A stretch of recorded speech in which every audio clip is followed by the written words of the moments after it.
Medicines వాడి వాడి body chemical factory అయిందా? క్యూర్ అవ్వాలంటే మార్చాల్సింది మందులు కాదు, మీ ఆహారపు అలవాట్లు. జరుగుతోంది సార్. ఆపరేషన్ సింధూర్ అయిపోయింది, ఇప్పుడు సింధూర్ 2.0 జరగబోతోంది. ఏ క్షణమైనా గెట్ రెడీ, బీ అలర్ట్ అనే మాటల్ని ఆర్మీ నేవీ చీఫ్లు చెప్తున్నారు, ఎయిర్ ఫోర్స్ చీఫ్ కూడా అదే మాట చెప్తున్నారు. ఎందుకు సార్ ఇంత సడన్ గా ఎందుకని ఆ వాదన వస్తోంది, మాట వినిపిస్తోంది? యాక్చువల్లీ జరుగుతుందని వాళ్ళు చెప్పలేదు. జరిగింది ఏంటంటే, Upendra Dwivedi general army chief ఇంకా ఎయిర్ ఫోర్స్ చీఫ్ ఇద్దరు మాట్లాడినప్పుడు ఏం చెప్పారంటే, స్పెసిఫిక్లీ ప్లాన్ 2047 అన్న ఒక ప్లాన్ డెవలప్ చేశారు. దాంట్లో భాగంగానే ఏం జరగబోతుంది, ఎప్పుడు ఏం జరగబోతుంది అనేది చాలా క్లియర్గా డిఫైన్ చేశారు. ఈ జరిగిన ఆపరేషన్ సింధూర్లు కూడా ఆర్మీ చీఫ్ కానీ ఎయిర్ ఫోర్స్ చీఫ్ ఏం చెప్పారంటే, ఒక ఓపెన్ ఎండెడ్ ఆబ్జెక్టివ్ కాకుండా క్లోజ్డ్ ఎండ్ ఆబ్జెక్టివ్ పెట్టారు. అంటే యుద్ధం ఎప్పుడు మొదలు పెడతాము, యుద్ధం ఏ ఆబ్జెక్టివ్ చేరుకున్నప్పుడు బంద్ చేయాలనేది.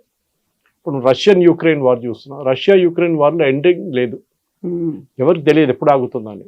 ఈవెన్ ఇజ్రాయెల్ గాజా జరుగుతున్న యుద్ధాలు కూడా టెక్నికల్ యుద్ధం అని చెప్పలేను, ఎందుకంటే ఒక సైడ్ టెర్రరిస్ట్ ఉన్నారు, ఇంకో సైడ్ ఒక ఆర్మీ, రెగ్యులర్ ఇజ్రాయలీ ఆర్మీ. కానీ మన రష్యా యుక్రెయిన్ అట్లా కాదు, ఇద్దరు మ్యాచింగ్ అవుతున్నారు. వాళ్ళ గవర్నమెంట్స్ ఉన్నాయి, రెండు దేశాలు ఉన్నాయి. అక్కడ చూడండి, ఇప్పుడు దాకా దాన్ని ఆపలేకపోయారు, ఎందుకంటే ఎండ్ ఆబ్జెక్టివ్ లేదు. ఏంటి, ఎందుకు మొదలైంది రష్యా యుక్రెయిన్ వార్ అంటే, యుక్రెయిన్ నేటోని తీసుకొచ్చి రష్యా పక్కన పెడదాం అనుకున్నారు. అంటే నేటో ఫోర్సెస్ని, నేటోలు చేరిపోతే మాకు కూడా ప్రొటెక్షన్ ఉంటుందని యుక్రెయిన్ అనుకున్నారు. యుక్రెయిన్ ఎప్పుడు రష్యా నుంచి విడిపోయిందో ఆ టైంలో ఏం జరిగిందంటే, వీళ్ళు చెప్పిన మాట ప్రకారం they should be nothing done అని చెప్పారు. ఆ టైంలో ఏ క్షణమైనా ఏ అటాక్ జరిగినా కానీ ప్రొటెక్షన్ ఉంటుందని చెప్పారన్నమాట. కానీ అది కాదు ఇప్పుడు జరిగింది ఏంటంటే, రష్యా యుక్రెయిన్ వార్లో రష్యన్ టెరిటరీ, యుక్రెయిన్ దగ్గర ఉన్న రష్యన్ స్పీకింగ్ పాపులేషన్ అని చెప్పారన్నమాట. రష్యన్ స్పీకింగ్ పాపులేషన్లోనే ఇదంతా జరిగింది. రష్యన్ స్పీకింగ్ పాపులేషన్ని అక్కడ వెళ్ళి వాళ్ళు ఆక్రమించుకున్నారు, ఎందుకంటే మా వైపు వాళ్ళు ఉన్నారు, వాళ్ళ పాపులేషన్ మనం తీసుకోవాలని చెప్పి చేసిన పని. కానీ ఇప్పుడు జరిగింది ఏంటి, ఫైనలీ అక్కడ యుద్ధం ఆగట్లేదు. నేటోని కలిసారా, నేటోలో చేరారా, లేదు యుక్రెయిన్. అదే టైంలో రష్యన్ స్పీకింగ్ పాపులేషన్ ఉన్న టెరిటరీస్, అది కంప్లీట్ బెలారూస్ నుంచి ఇటువైపు కంప్లీట్ రష్యా వైపు ఉన్న టెరిటరీస్ అన్ని రష్యా తీసుకున్నారు, బఫర్ జోన్ లాగా ఓపెన్ ఎండెడ్గా ఉండిపోయింది.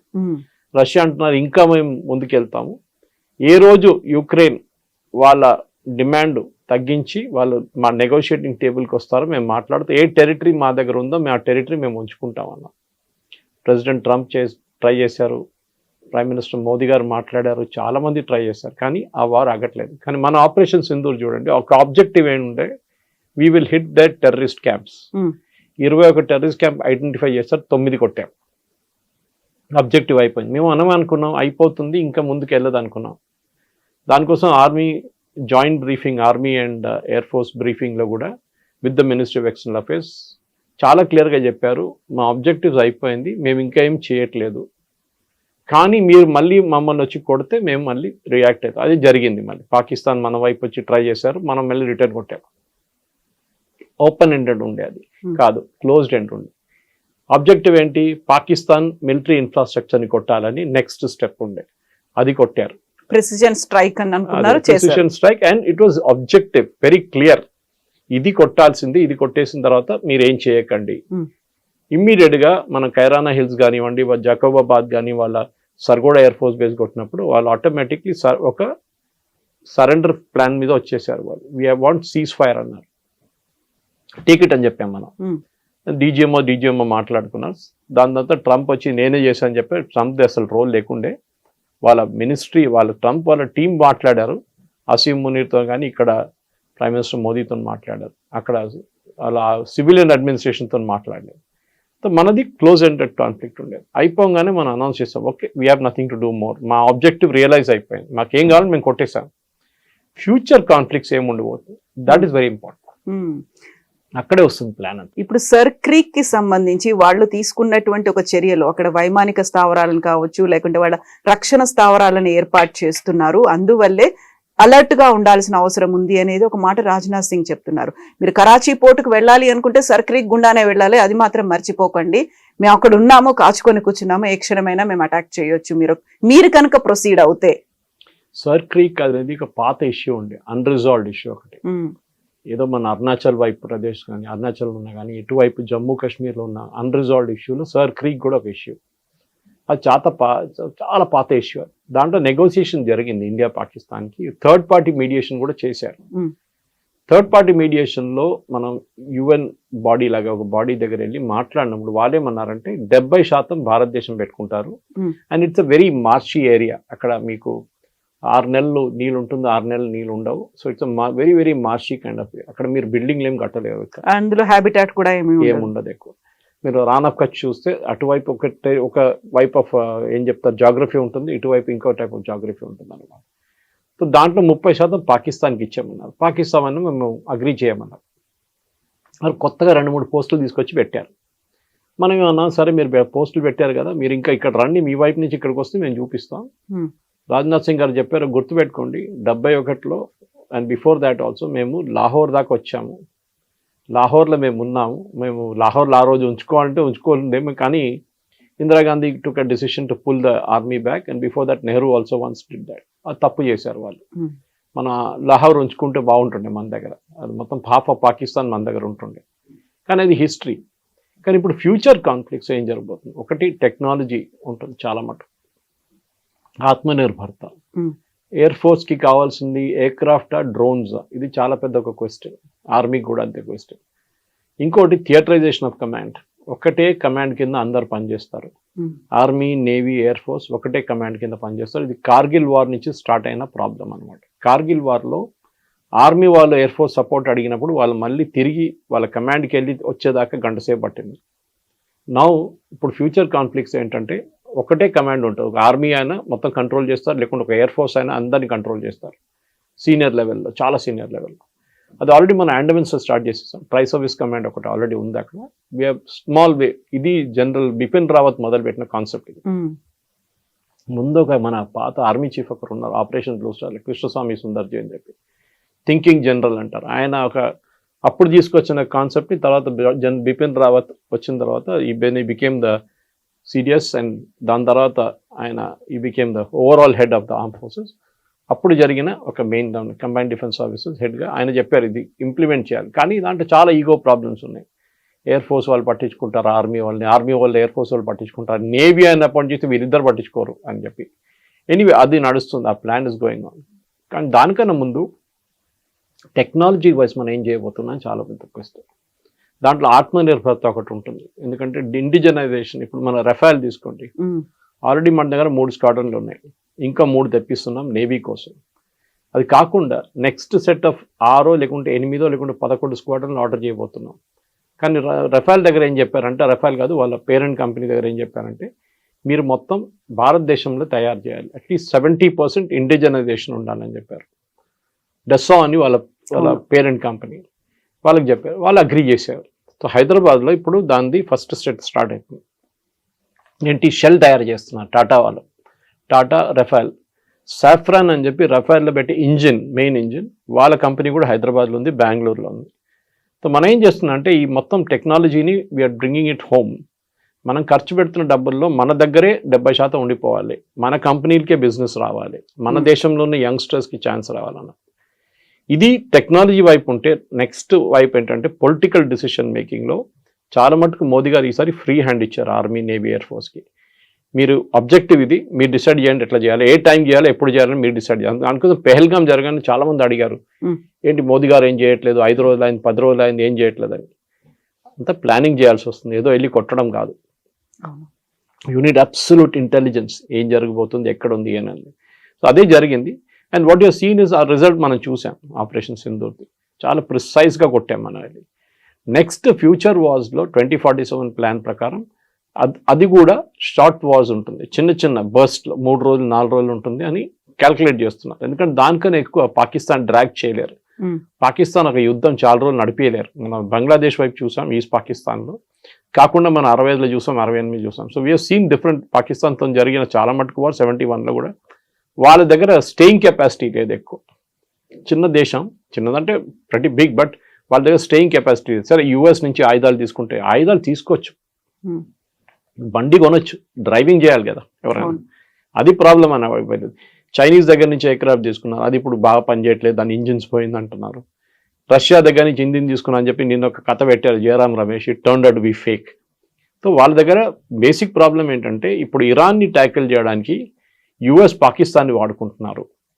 ఇప్పుడు చూడు నిన్న కూడా ఇజ్రాయెల్ మాట్లాడారని చెప్పి షబాజ్ షరీఫ్ క్లెయిమ్ చేస్తున్నారు. ఇదే ఇజ్రాయెల్ని తిట్టిన మనిషి షబాజ్ షరీఫ్. గాజాలు అది నడుస్తుంది ఇది నడుస్తుంది, ఎందుకంటే ఇజ్రాయెల్కి ఇరాన్ని కొట్టాలి, వాళ్ళ ఏం అది. లాస్ట్ రెజీమ్ ఒకటి ఉండిపోయింది, అదొకటే.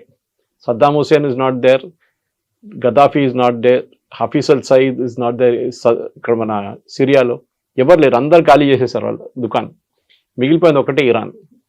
ఇరాన్ మీద దాడి చేస్తే వాళ్ళ నెక్సస్ ఈవిల్ ఫినిష్ అయిపోతుంది. ఆల్రెడీ హెజ్బుల్లా ఫినిష్ చేసేసారు, హమాస్ని ఫినిష్ చేసేసారు, మిగిలింది హూతీలు ఒకటే, వాళ్ళని కూడా కంట్రోల్ చేసుకోండి. సో భారతదేశం వైపు నుంచి మన స్ట్రాటజీ ఏంటంటే టెక్నాలజీ వైజ్ మనం రెడీ ఉండాలి. ఇంకోటి వార్ అనేది క్విక్ రియాక్షన్ టైం ఉండాలి. అంటే మనం ప్లాన్ చేసి మనకు 10 రోజులు 20 రోజులు దొరకపోవచ్చు ఫ్యూచర్లో. మనం ఇప్పుడు కొట్టారనుకోండి పాకిస్తాన్ ఇవాళ రాత్రి, మనం ఎట్లా డిఫెండ్ చేస్తాం మనం చూసాం, చాలా బాగా డిఫెండ్ చేసాం మనం. వాళ్ళ వైపు నుంచి వచ్చిన డ్రోన్లు కానీ మిసైల్ అన్ని ట్యాకిల్ చేసాం మనం. నెక్స్ట్ వాళ్ళు అది వాడరు, ది ఆల్రెడీ ఎక్స్పీరియన్స్డ్, వాళ్ళకి తెలిసిపోయింది మనం ఎట్లా బ్లాక్ చేస్తున్నాం. అంటే వాళ్ళు కొత్త టెక్నాలజీ వాడతారు. ఇప్పుడు యూఎస్ వాళ్ళకి టెక్నాలజీ ఇస్తున్నారంట, చైనా నుంచి తీసుకుంటున్నారు, కానీ చైనా యూఎస్ ఇద్దరు కలిసి వాడరు టెక్నాలజీ, ఏదో ఒకటే వాడతారు వాళ్ళు. మన వైపు నుంచి కూడా వీ షుడ్ బి రెడీ, కానీ దాన్ని అడ్వర్టైజ్ చేయక్కర్లేదు.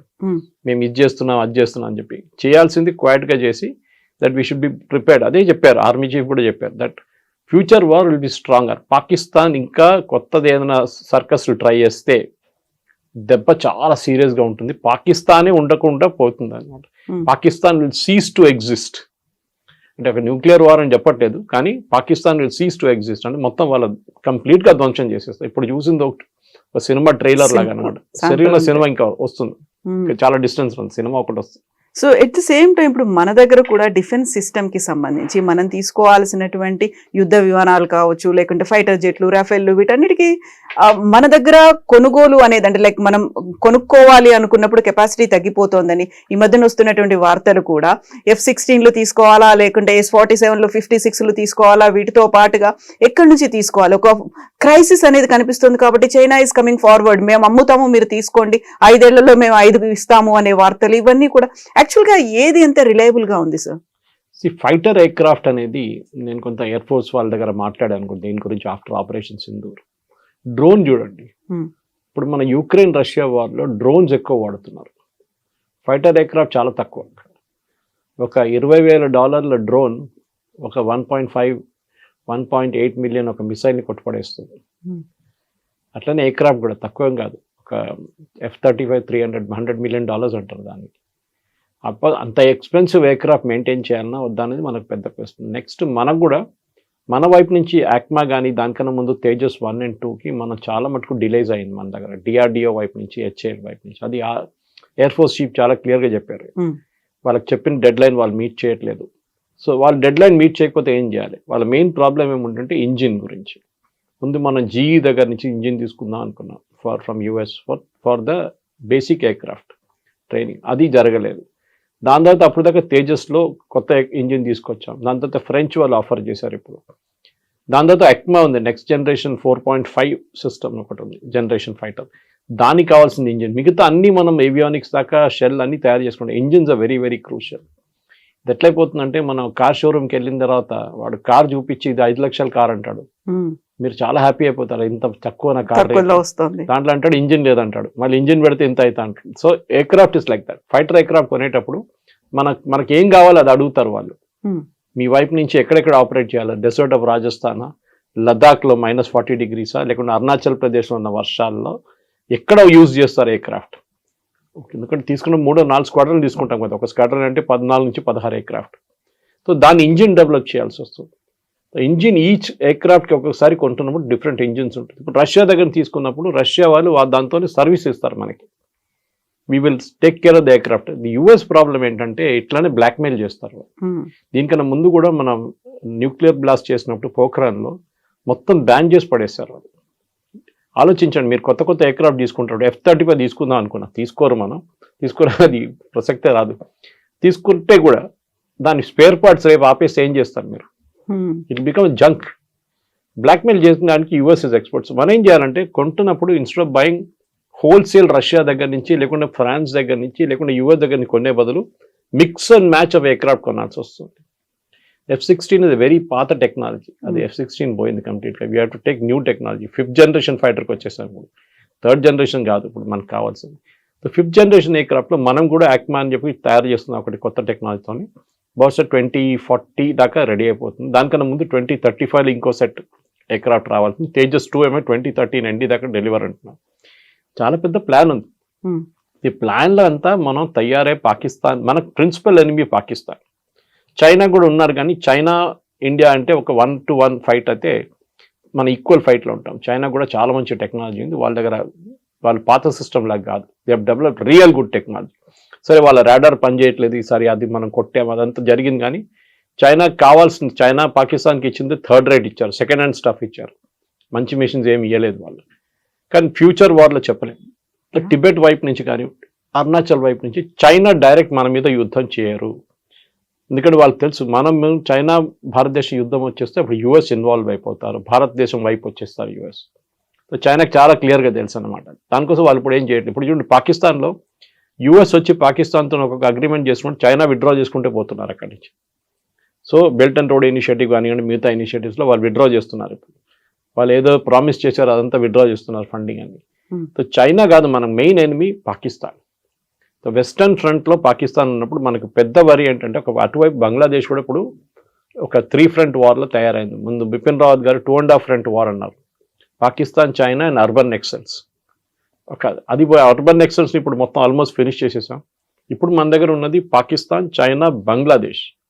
ఈ Bangladesh is a big worry because Pakistan వాళ్ళ ఎయిర్క్రాఫ్ట్ తీసుకొచ్చి అక్కడ పెట్టి రేపు అక్కడున్న బేస్ నుంచి వాడుకుంటే then it becomes a problem. Hashimara కానీ మిగతా ఎయిర్ ఫోర్స్ బాగ్డా కూడా కొట్టాలంటే they have to hit from Bangladesh ఉంది. సో అది లేకుంటే మొత్తం ఓవర్ఫ్లై చేసి రాలేరు వాళ్ళు.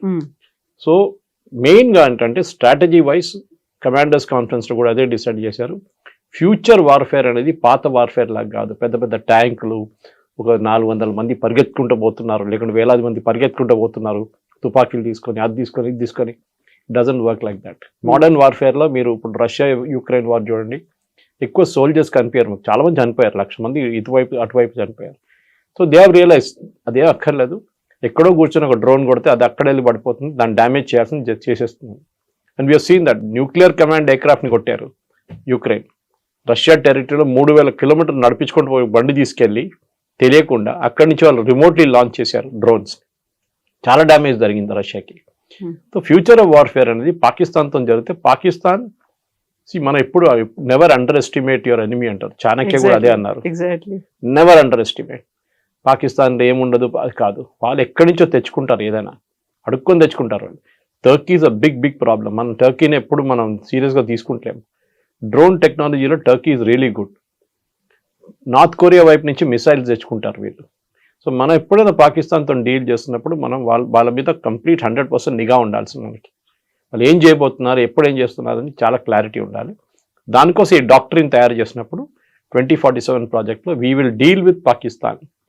కానీ మన మీద నెక్స్ట్ టైం ఇట్లాంటి ఏమైనా దాడి చేస్తే దానికి ఫస్ట్ పెహల్గాం జరగాలి కదా. పెహల్గాం జరుగుతున్నా మనం చెప్పాం ఆపరేషన్ సింధూర్ పాస్ట్లో ఉంది, ఆపలేదు. So we can pass button మళ్ళీ ప్రెస్ చేస్తే మళ్ళీ పాట మొదలవుతుంది. So that is what Pakistan చాలా క్లియర్గా తెలుసు అనమాట. టెర్రరిస్ట్ అటాక్ నడుస్తూ ఉంటుంది జమ్మూ కాశ్మీర్లో, అది it's part and parcel of life. కానీ మన సివిలియన్స్ మీద మీరు దాడి చేస్తే then operation Sindoor 2.0 will start. మనం ఈ చెప్పిన దాని ప్రకారం షార్ట్ అండ్ స్వీట్ వార్ ఉంటుంది. అది ఒకటే దాంట్లో కొట్టేసి 2 రోజుల తర్వాత చేతులన్నీ దులిపేసి మనం వచ్చేస్తాం, అయిపోతుంది, కథం అయిపోయింది. ఎగ్జాక్ట్లీ. సో ఇదే మాటని వాయుసేన చీఫ్ అమర్ప్రీత్ కూడా అదే మాట చెప్పింది. లాంగెస్ట్ కిల్ చేసాం ఇప్పటిదాకా జరగనంత 300 కిలోమీటర్స్ ముందుకు చొచ్చుకొని పోయి చేశాము.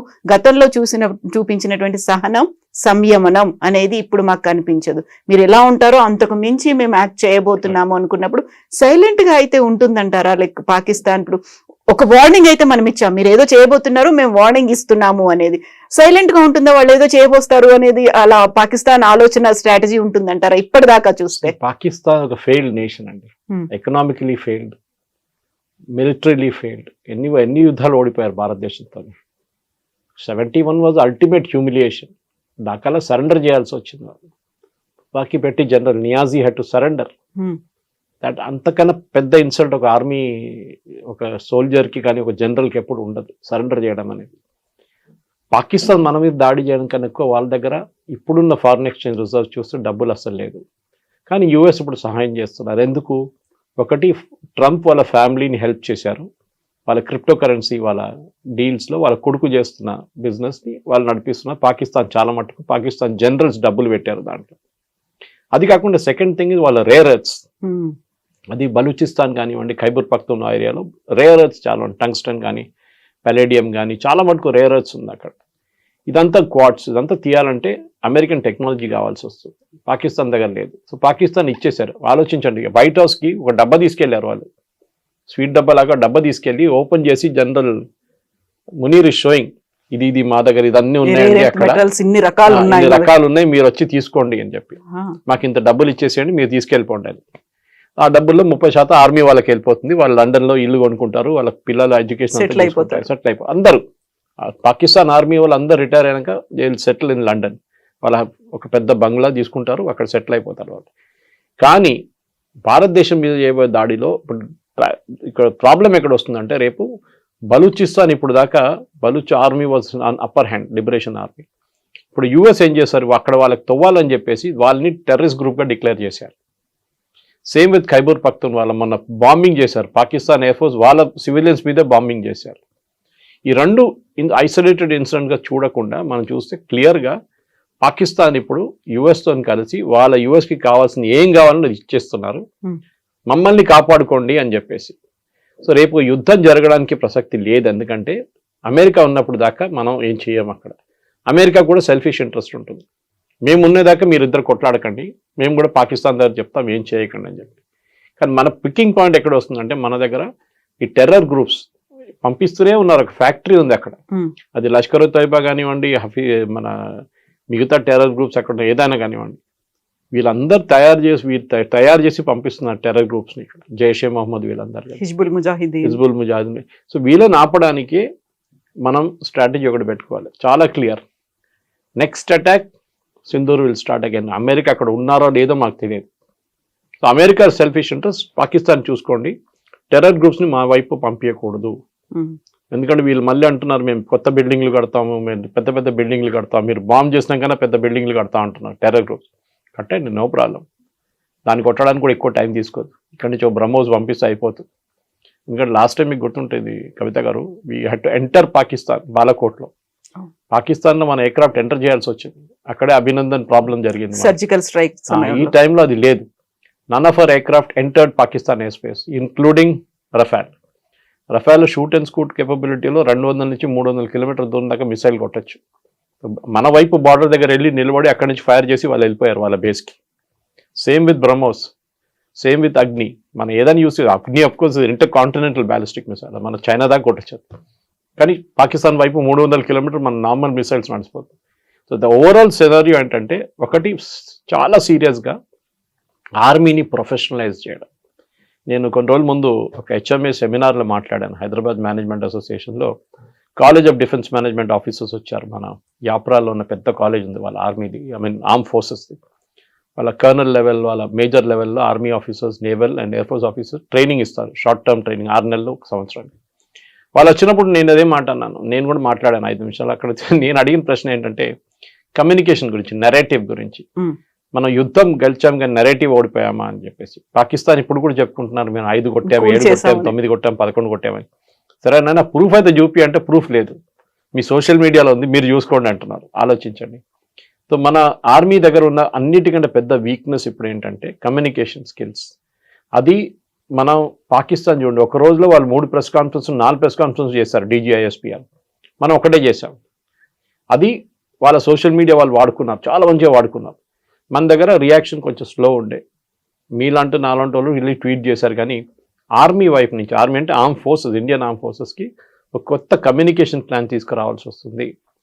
ఎందుకంటే ఇప్పుడు నడుస్తున్న వార్ అంతా disinformation campaign. Exactly. Ukraine Russia war చూస్తే, యూరోపియన్ న్యూస్ పేపర్స్ చూస్తే యుక్రెయిన్ గెలిచేసింది, రష్యా అయిపోయింది. ఎప్పుడు రష్యా వైపు నుంచి చూస్తే రష్యా అంటున్నారు, యుక్రెయిన్ ఎక్కడ, యుక్రెయిన్ లేనే లేదు గేమ్లు అంటున్నారు. సో ఈ డిస్ఇన్ఫర్మేషన్ వార్లో మనం అక్కడ కొత్త డాక్టరీని తయారు చేయాల్సి వస్తుంది. బికాజ్ అక్కడే మనం ఓడిపోతున్నాం. ఈ డిస్ఇన్ఫర్మేషన్ వార్లో మనం పాకిస్తాన్ వైపు కొట్టాం ఇప్పుడు లాస్ట్లో మీరు చెప్పినట్లు ఎయిర్ ఫోర్స్ చీఫ్ చెప్పారు మొన్న అమర్జిత్ సింగ్, అవును. మేము ఇన్ని ఎకరాలు కొట్టాం, మేము ఇన్ని లొకేషన్, మనకు తెలుసు శాటిలైట్ పిక్చర్స్తో సహా మనం చూపించాం. కానీ వాళ్ళ వైపు నుంచి ఉన్న సోషల్ మీడియా కానీ వాళ్ళ వైపు నుంచి ఉన్న ట్రోల్స్ కానీ మన మీద పడ్డారు వచ్చి, మనం దాన్ని కౌంటర్ చేయలేకపోయాం. లాస్ట్ డే సీనియర్ ఆఫీసర్స్ని తీసుకొచ్చారు, అప్పుడు కొంచెం మారింది అనుకోండి. కానీ అప్పుడు కూడా ఒక యుద్ధం నడుస్తున్నప్పుడు 24 గంటల్లో చాలా జరగవచ్చు, ఏదైనా జరగవచ్చు. So you need to have regular briefings అన్నమాట. ఎవ్రీ 3 hours 4 hours ఒక అప్డేట్ ఇవ్వాల్సి వస్తుంది. మీరు ఫిజికల్ కాన్ఫరెన్స్ పెట్టక్కర్ కానీ అప్డేట్స్ ఇవ్వాల్సి వస్తుంది, అట్లీస్ట్ ట్వీట్ చేయడం. ఇది ప్రాబ్లం ఎక్కడ వస్తుందంటే ఇది పొలిటికల్ క్లియరెన్స్ కావాల్సి వస్తుంది. మోదీ గారి దగ్గర నుంచి వెళ్ళి అడగడం కాదు, ట్వీట్ చేయడానికి కూడా army has to take a command and control structure ఉంటుంది వాళ్ళ దగ్గర. ఆ పై నుంచి కింద దాకా ఇన్ఫర్మేషన్ వచ్చేదాకా మీకు 3 hours 4 hours పడుతుంది. దాంట్లో అప్పుడు దాకా సిచ్యువేషన్ మారిపోతుంది మళ్ళీ. సో ఈ డాక్టరీన్తో సహా బహుశా ఆర్మీ వాళ్ళు, air force and navy would have planned out. కొత్త వార్ వస్తే ఇన్ఫర్మేషన్ వారే యూక్రెయిన్ రష్యా వార్లో అదే నడుస్తుంది. రోజుకి రోజు మేము ఒక యూక్రెయిన్ ఒక బిల్డింగ్ ని కొట్టాం, అక్కడ 10 మంది చనిపోయారంటే యూక్రెయిన్ అంటే కాదు 100 మంది చనిపోయారంటారు, just to create an impact. గాజాలో జరిగే అదే ప్రాబ్లం అనమాట. So we have to plan not just missiles but also information campaign కూడా అనమాట. Yes, sir.